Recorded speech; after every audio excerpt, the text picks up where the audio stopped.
प्रधानमंत्री नरेंद्र मोदी ने आज संभल में कल्की धाम मंदिर की नींव रखी। अयोध्या और विश्वनाथ मंदिर से लेकर सोमनाथ और केदारनाथ तक का जिक्र किया। बोले, हम विकास और विरासत दोनों को आत्मसात करते हुए चल रहे हैं। यही समय है, सही समय है। माधवो मां पुनातु गोविंदाय नमः हस्तौ प्रक्षाल्यो शंबले वस तस्तस्य सहस्त्र परिवत्सरा, यानी भगवान राम की तरह ही कल्की का अवतार भी हजारों वर्षों की रूपरेखा तय करेगा। प्रधानमंत्री मोदी ने जिन कल्की अवतार का जिक्र किया, उनकी क्या मान्यता है? क्या संभल की इस भूमि पर भी कभी कोई आक्रमण हुआ था? और कल्की धाम 2024 के चुनाव को लेकर कितना अहम है? अगले आधे घंटे में इन तीन बातों के इर्द गिर्द रहते हुए हम आपके मन में आ रहे हर सवाल का जवाब देंगे।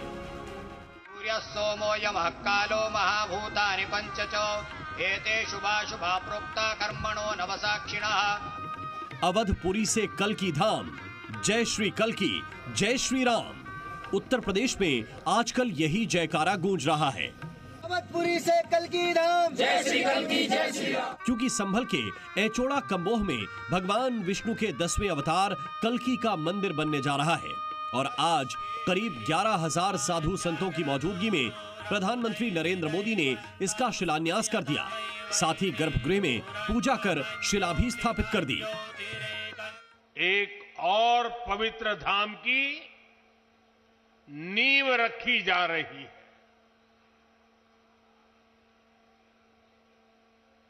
अभी आप संतों आचार्यों की उपस्थिति में मुझे भव्य कल्की धाम के शिलान्यास का सौभाग्य मिला है। यूं तो कल्की धाम की कई विशेषताएं हैं, मगर सबसे खास बात है कि संभल में बन रहा ये पहला ऐसा धाम है जहां भगवान के अवतार लेने से पहले उनका मंदिर स्थापित हो रहा है। कल्की धाम के संभल से कनेक्शन की बात की जाए तो श्रीमद् भागवत महापुराण में इसका जिक्र कुछ इस तरह है। संभल ग्राम मुख्यस्य ब्राह्मणस्य महात्मनः भवने विष्णु यशसः कल्की प्रादुर्भविष्यति। इसका मतलब है कि संभल गांव में विष्णु यश नाम के एक ब्राह्मण होंगे जो बड़े परोपकारी और धार्मिक होंगे। उन विष्णु भक्त ब्राह्मण के घर में ही कल्की अवतार लेंगे। अयोध्या में बन रहे भव्य राम मंदिर से भी संभल के कल्की धाम की एक समानता है। दरअसल कल्की धाम को बनाने में उसी गुलाबी रंग के पत्थर का इस्तेमाल किया जाएगा जिससे अयोध्या के राम मंदिर और सोमनाथ मंदिर का निर्माण किया गया है। साथ ही इसमें भी लोहे और स्टील का इस्तेमाल नहीं होगा। कल्की धाम का निर्माण 5 एकड़ में होगा। इसे बनाने में करीब 5 साल लगेंगे। कल्की मंदिर का शिखर 108 फीट ऊंचा होगा। मंदिर का चबूतरा 11 फीट ऊंचा होगा। कल्की धाम में एक नहीं 10 गर्भगृह होंगे जिसमें भगवान विष्णु के 10 अवतार स्थापित किए जाएंगे, यानी हर एक गर्भगृह में विष्णु के एक अवतार। और ये मंदिर 5 साल बाद यानी 2029 तक बनकर तैयार होगा। मुझे विश्वास है कि कल्की धाम भारतीय आस्था के एक और विराट केंद्र के रूप में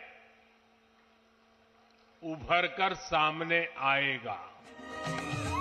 अयोध्या के राम मंदिर की तरह ही संभल का कल्की मंदिर भी लंबे संघर्ष के बाद बन रहा है। साल 2016 में ही मंदिर का शिलान्यास किया जाना था, तब प्रशासन ने इस पर रोक लगा दी थी। लेकिन अब मंदिर प्रशासन की कोशिशों से मोदी और योगी राज में मंदिर का निर्माण होने जा रहा है। कल्की मंदिर के लिए इन्हें पिछली सरकारों से लंबी लड़ाई लड़नी पड़ी, कोर्ट के चक्कर भी लगाने पड़े।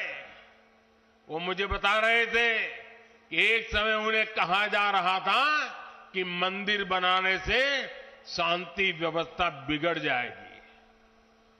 आज हमारी सरकार में प्रमोद कृष्णम जी निश्चिंत होकर इस काम को शुरू कर पाए हैं। मौका भगवान विष्णु के 10वें अवतार कल्कि के मंदिर के शिलान्यास का था, लेकिन पीएम मोदी ने विष्णु के 7वें अवतार यानी प्रभु श्री राम का जिक्र भी किया। इतना ही नहीं, प्रधानमंत्री ने रामलला के मंदिर में विराजमान होने को नए कालचक्र की शुरुआत बताया। जिस दिन अयोध्या में राम मंदिर की प्राण प्रतिष्ठा हुई थी, तब मैंने एक और बात कही थी। 22 जनवरी से अब नए काल चक्र की शुरुआत हो चुकी है। वैसे तो कल्कि धाम का मंदिर 1000 साल पहले यानी 11वीं सदी में बनाया गया था और 500 साल पहले मुगल शासक बाबर ने यहाँ शाही जामा मस्जिद का निर्माण भी कराया। ऐसा कहा जाता है कि 1528 में बाबर के आदेश पर उसके वफादार मीर बेग ने कल्कि मंदिर को तहस नहस कर दिया और मंदिर के अवशेष पर ही मस्जिद तामीर करवा दी। प्रमाण हैं, जो स्रोत हैं वो ये बताते हैं कि 12वीं शताब्दी में पृथ्वीराज चौहान ने उस मंदिर का निर्माण किया था, जिसे बाद में बाबर के सिपाही सालारों ने मीर बेग और उसका एक सदर था जायद खान, उनका शेख जायद, उनका नाम आता है कि बाबर के आदेश पर उन्होंने हरि मंदिर को तोड़कर उसी मंदिर के मलबे का प्रयोग करते हुए वहां बाबरी मस्जिद का निर्माण किया। हालांकि संभल की इस धरती पर किसी आक्रमण का कोई प्रमाण नहीं मिला, लेकिन मुगल काल में ठीक से रखरखाव न होने की वजह से मंदिर का अस्तित्व लगभग खत्म हो चुका था। फिर अहिल्याबाई होलकर ने इस मंदिर का पुनरुद्धार करवाया। हालांकि उसके बाद भी यह मंदिर कई बार टूटा और बनता रहा। अब एक बार फिर मंदिर का निर्माण होने जा रहा है। पर सैकड़ों वर्षों तक इतने आक्रमण हुए, कोई और देश होता, कोई और समाज होता तो लगातार इतने आक्रमणों की चोट से पूरी तरह नष्ट हो गया होता। फिर भी हम न केवल डटे रहे, बल्कि और भी ज्यादा मजबूत होकर सामने आए। संभल में बनने वाला ये मंदिर भवन के दृष्टिकोण से भव्य होगा और धार्मिक दृष्टिकोण से दिव्य होगा। साथ ही 2024 के चुनाव को लेकर भी बेहद अहम है, लेकिन कैसे आपको बताएंगे। बने रहिए सी न्यूज़ के साथ।